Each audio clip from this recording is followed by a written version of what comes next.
words of my mouth and the meditation of all our hearts be always acceptable in your sight, O Lord, our strength and Redeemer.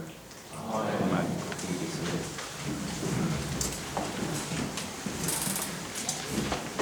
Psalm 82. Give justice to the weak and the orphan. Maintain the right of the lowly and the destitute. Rescue the weak and the needy. Deliver them from the hand of the wicked. Words of comfort for those who struggle, for those who are in trouble. But it's a challenge. A challenge to those who are not in need, who don't struggle, who have difficulty sometimes seeing needs around them because they're just so involved in life that they don't have eyes yet to see or ears to hear. Over the last few weeks, there's been this drama that's been coming onto the TV and in the newspapers of families seeking a better life coming into the United States along the southern border. There are these detention centers run by organizations for profit, not by the government, some of them. And we see pictures of crowded conditions, of people who don't have proper facilities, places to sleep. And then more recently, we heard of little children soaked because there aren't more diapers, no soap to be able to wash, proper food. And even the rules that say 72 hours is the longest that they would be allowed to even be in kind of a detention and need to be then put into a foster situation, foster care. That hasn't been abided by. Who is my neighbor, we hear today in our gospel reading? Beyond politics, even beyond economics, what is human decency? No one should have to suffer, regardless of the reason they're there. Yeah, I hear all the arguments, but they're trying to come in illegally and so on. But children especially are victims because they're brought with their parents. They shouldn't be suffering like that. So who is my neighbor? What do we do? How do we see a need and address it? Because the challenge in today's gospel reading, we have this bantering back and forth between the lawyer and Jesus, what do I need to inherit eternal life, it starts off with. And Jesus, of course, responds with a question, well, what does Scripture say? Right? Love God with all my heart, strength, mind, and so on, and love my neighbor as myself. So what does it mean? What does it mean? Because Jesus says, right, sure, you've answered right, so go and do that. Right? But then, of course, the lawyer wanting to trip Jesus up even more says, well, who is my neighbor? Very good question. Because in the eyes of the lawyer, a man who follows all the rules of the Torah, anyone who does not abide by the rules of how you're supposed to live your life according to the laws of Moses is a sinner. And if you're a sinner, you're not my neighbor. Well, that really cuts across, because who can abide by all the rules? 613 commandments actually in the Old Testament. But the man was also identifying himself as superior, religiously superior, probably economically superior. And in the story that Jesus uses in the parable, there's actually a racial superiority. Because Jesus specifically uses the story to say that's the Samaritan, the man who would not be accepted by anyone because he's considered a half-breed. He's not racially pure. He's of mixed race from the northern part of Israel that had been run over by the Assyrians generations before. So they weren't fully, pure. And of course, they didn't worship at the temple. They had Mount Gerizim, which they thought was the spot for God. They had a temple there that was eventually destroyed. There's so much going on in this reading that cuts through present-day situations. Last week after my sermon, I mentioned something, you may recall, I said something about the East Ward. And I had someone say to me after, do people still think that way? Yes, they do. Lindsay is divided economically by wards, historically. And it was interesting in the Lindsay Advocate, there was a story about the part of the East Ward and the wartime, the post-war houses, the 100 houses that were built to house returning soldiers. And that became part of that East Ward. Economic separation. So who's my neighbor? Then in General Synod, two things happened. One that recognized neighbor and one that failed.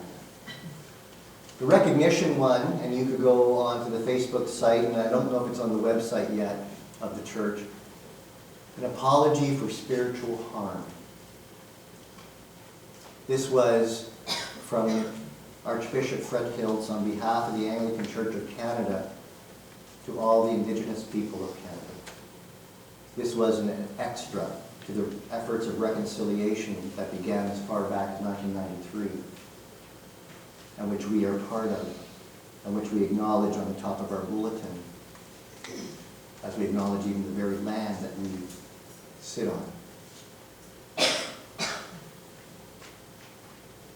Archbishop Hiltz acknowledged that there had been harm done for many, many years to our Indigenous brothers and sisters, who for many, many generations were not considered full neighbors. They were not welcome. They were assimilated. They were not acknowledged for who they were and their rich culture. So at General Synod, there was an acknowledgement of neighbor. The other one, as I mentioned, regardless of where you fall on the issue, there was a failure to recognize neighbor amongst the LGBTQ community. But that is going to be a continued discussion. Being a neighbor to someone is not always easy. And although it's interesting that the Good Samaritan story is one that everyone sort of, oh, it's the Good Samaritan story. It's like, oh yeah, I remember it from Sunday school. We used to act it out, But there is a depth and there is a challenge in this gospel reading that speaks to us. And as we sit here in this part of Lindsay as the only Anglican church, we need to look out who is our neighbor and how can we more effectively reach out to them and open our doors to them. We have not always been effective. It's not a blame thing. It's just that we need to do more. We need to be more open and welcome to those of our neighborhood and beyond.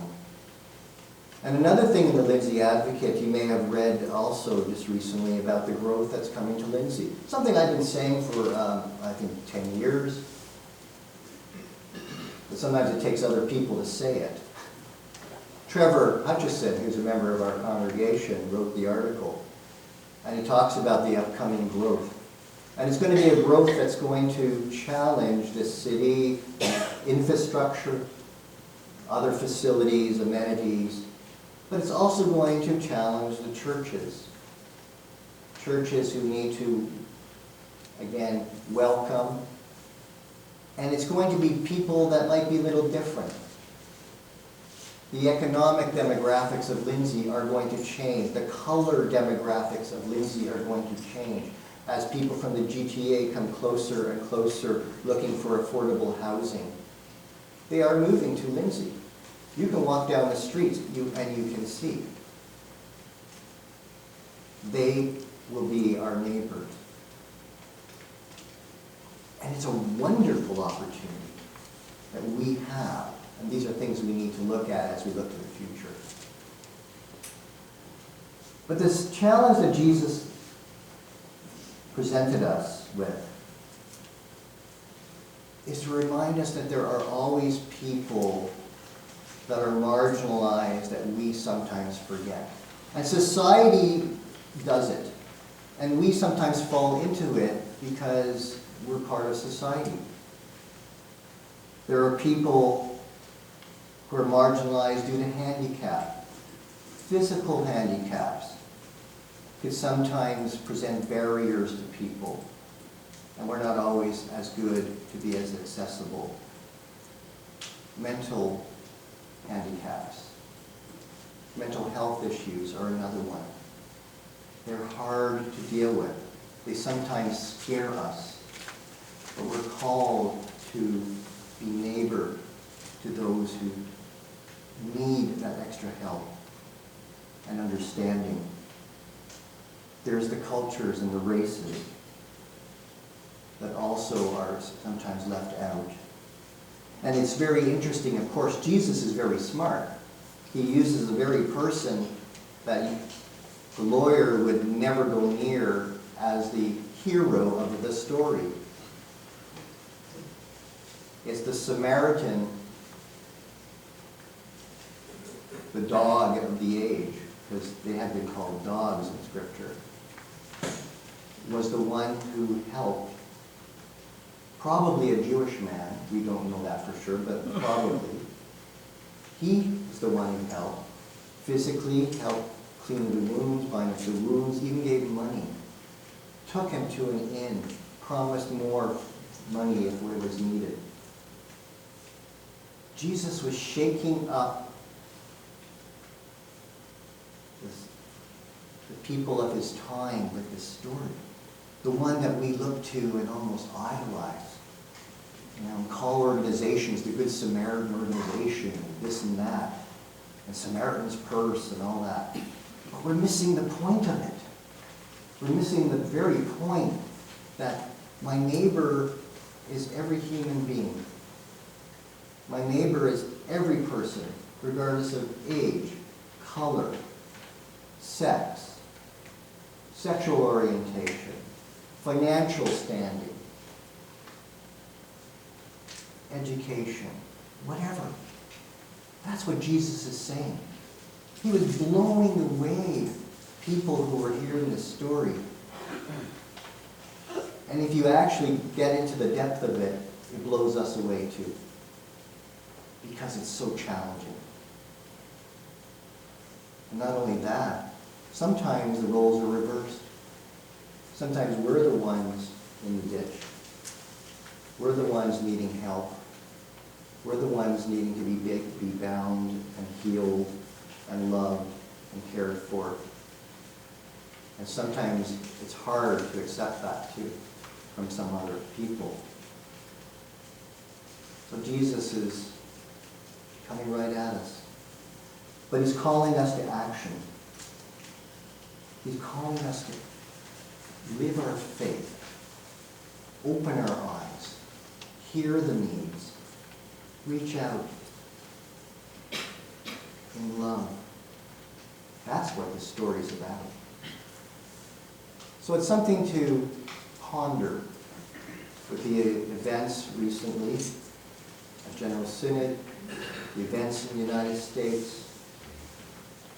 And trust me, we're not immune here in Canada either. We have brought people into this country to help. And once the selfies and pictures were done, Even our government has failed. We couldn't even get the family that we wanted to sponsor or we were hoping to sponsor because of red tape and regulations. So we have a lot to also look at. Anyway, it's a tough story. So when you look at this in the future, look at it with different eyes. Jesus is calling us to be faithful, to live, to take action, and to reach out. For who is my neighbor? Everyone.